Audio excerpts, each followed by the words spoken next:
Hello दोस्तों। Bihar police के लिए अपनी एनसीईआरटी साइंस की डेली बेसिस पे क्लास होती है, तो आप जो है क्लास में रेगुलर बने। पहला क्वेश्चन देखो, निम्नलिखित में से कौन सा अदिश राशि है। तो अदिश राशि कौन सी होती है, तो देखिएगा द्रव्यमान, तापमान, विस्थापन, विद्युत धारा। तो इसमें से जो आपका विस्थापन है दोस्तों, ये आपका सदिश राशि है। ये आपका कैसा है, सदिश राशि हो जाएगा। बाकी जैसे विद्युत धारा, तापमान और द्रव्यमान, ये तीनों यानी कि फर्स्ट, सेकंड और फोर्थ, ये आपकी अदिश राशियाँ हैं। अगला क्वेश्चन, प्रकाश वर्ष किसका मात्रक होता है दोस्तों। प्रकाश वर्ष जो है वो किसका मात्रक है दोस्तों, याद रखिएगा। प्रकाश जो वर्ष है वो दूरी का मात्रक होता है। ऑप्शन सी जो है वो सटीक आंसर हो जाएगा इस क्वेश्चन का।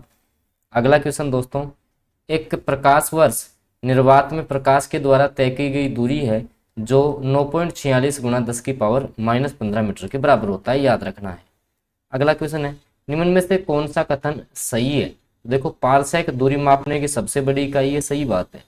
एक पारसेक का जो मान होता है वो 3.08 गुणा 10 की पावर 16 मीटर के बराबर होता है। 10 की पावर 16 मीटर है दोस्तों, ये है ना, 10 की पावर 16 मीटर, ठीक है। तो दोनों आपके कथन सही हो जाएंगे, तो ऑप्शन सी जो है वो सटीक आंसर हो जाएगा इस क्वेश्चन का। अगला क्वेश्चन है, ल्यूमेन। ल्यूमेन किसका मात्रक होता है दोस्तों। तो देखो, आपकी जो ज्योति फ्लक्स है, ज्योति फ्लक्स का मात्रक होता है कैंडेला। क्या होता है दोस्तों, कैंडेला।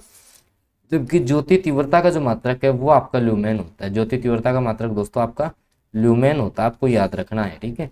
और दोस्तों, मैं आपको एनसीईआरटी साइंस कवर करवा रहा हूँ, तो आप जो है प्रत्येक क्लास रेगुलर बेसिस पे देखें। अगला क्वेश्चन, मात्रकों की अंतर्राष्ट्रीय पद्धति कब लागू की गई। भाई, मात्रकों की जो अंतर्राष्ट्रीय पद्धति है वो आपकी कब लागू की गई थी, तो याद रखना 1975 में। ऑप्शन ए जो है वो सटीक आंसर हो जाएगा इस क्वेश्चन का, कि जो आपकी एसआई पद्धति आई थी ना दोस्तों, ये 1975 में आई थी। अगला क्वेश्चन देखो, आपके ये एसआई जो मात्रक थे ना, 1971 में मान्यता मिल चुकी थी इनको।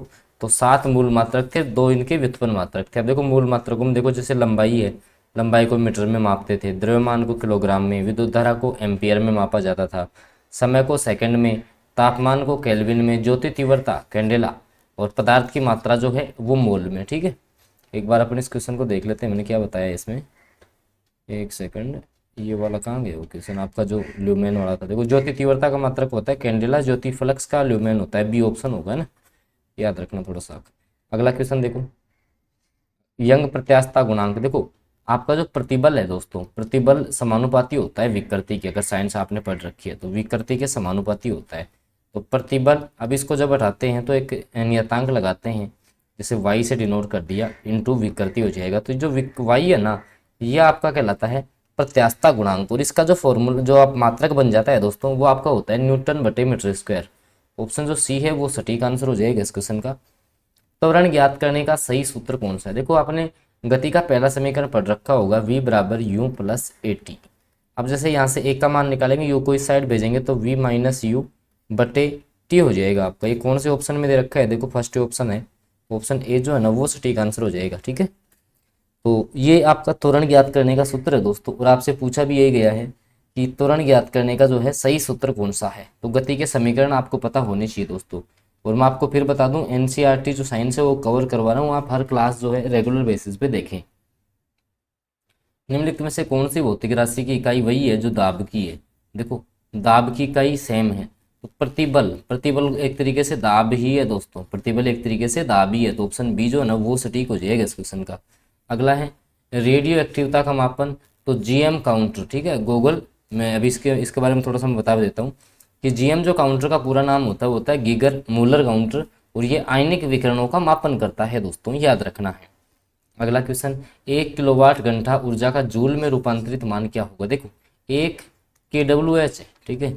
तो आपका जो है, आपको पता है 1 किलोवाट में 1000, तो आपकी वाट हो गई, ठीक है, 1000 वाट हो गए, इंटू जो आपका 1 आवर है उसमें जो है 60 मिनट, और 60 मिनट में भी 1 मिनट में 60 सेकंड होता है। इसको आप जब सोल्व करोगे ना दोस्तों, इस वाले मान को, तो आप इस पे पहुंच जाओगे 3.6 गुणा 10 की पावर 6 जूल जो है ना वो आपका करेक्ट आंसर हो जाएगा इस क्वेश्चन का, ठीक है। अगला क्वेश्चन, चाल का मात्रा। देखो, चाल बराबर क्या होता है, चाल बराबर होता है वो दोस्तों दूरी बटा समय। क्या होता है, चाल बराबर दूरी बटा समय होता है, ठीक है। तो देखो, दूरी दूरी को अपन मीटर में मापेंगे, समय को अपन सेकंड में, ठीक है। तो मीटर बटे सेकंड, मीटर बटे सेकंड देखो ऑप्शन सी में है, तो ऑप्शन सी जो है ना वो सटीक आंसर हो गया इस क्वेश्चन का। अगला क्वेश्चन दोस्तों, देख भी सकते हो। किसी वस्तु की चाल उसके द्वारा तय की गई दूरी और उसमें लगे जो है समय को विभाजित करने से प्राप्त होती है। इसका मूल मात्रक मीटर प्रति सेकंड हो जाएगा। ठीक है। और दोस्तों फिर मैं आपको बता दूं कि एनसीईआरटी जो साइंस है ना, वो आपको मैं रेगुलर बेसिस पे कवर करवा रहा हूँ। तो आप जो है हर क्लास से इससे जुड़े रहें। और बिहार अगर आप पुलिस बहाली में एक सीट अपनी पक्की करना चाहते हैं तो आप जो है इस चैनल से लगातार जुड़े रहेंगे। देखिएगा, पदार्थ के संवेग और वेग के अनुपात से कौन सी भौतिक राशि प्राप्त होती है। संवेग और जो वेग का अनुपात होता है उससे आपका द्रव्यमान प्राप्त होगा दोस्तों, क्योंकि संवेग बराबर होता है एम वी होता है, पी बराबर एम वी, और जो वेग है वी से वी कैंसिल, एम बच गया मास। अगला, एक पर लाइट ईयर जो है ना वो किसके बराबर होता है, तो 9.46 गुणा 10⁻15 मीटर, 10⁻15 मीटर इसके बराबर होता है दोस्तों आपका एक लाइट ईयर। आपको याद रखना है। अगला क्वेश्चन, ml-3 किस भौतिक राशि की विमान है, तो ये घनत्व की हो जाएंगी दोस्तों। आपको ये समझना है घनत्व होता क्या है दोस्तों। घनत्व जो होता है वो होता है आपका द्रव्यमान बटे आयतन। ये आपका घनत्व होता है दोस्तों, द्रव्यमान बटे आयतन। अगला, किसी वस्तु की अंतिम स्थिति और प्रारंभिक स्थिति के बीच की न्यूनतम दूरी को क्या बोलते हैं, विस्थापन दोस्तों। जैसे मान लो कि यहाँ से यहाँ ऐसा है, ठीक है, यहाँ से यहाँ तक की दूरी 10 है, यहाँ से यहाँ तक की दूरी 20 है। मैं आपसे पूछूं कि ए और बी के बीच में विस्थापन बताओ, तो ए और बी के बीच की दूरी जो है ना 20, ये इसका विस्थापन है, याद रखना। ऑप्शन डी जो है ना वो सटीक आंसर हो जाएगा। अगला, न्यूटन गति का पहला जो नियम है दोस्तों उसको अपन बोलते हैं जड़त्व का नियम। ऑप्शन सी करेक्ट हो जाएगा।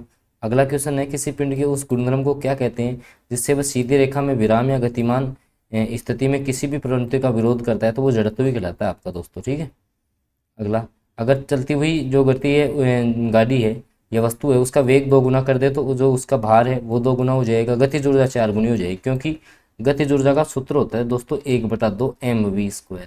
अब वेग पहले मान लो v है, अब 2v कर दोगे आप तो जो है ये जो है आपकी 4 गुना हो जाएगी। v बराबर, पहले तो v रख देना, फिर v बराबर 2v रखोगे ना, आप वेग को दुगुना कर दोगे तो 2 का स्क्वायर होता है दोस्तों 4, तो आपका आएगा 1/2 m और 4v² हो जाएगा, तो 4 गुना हो जाएगा, याद रखना है।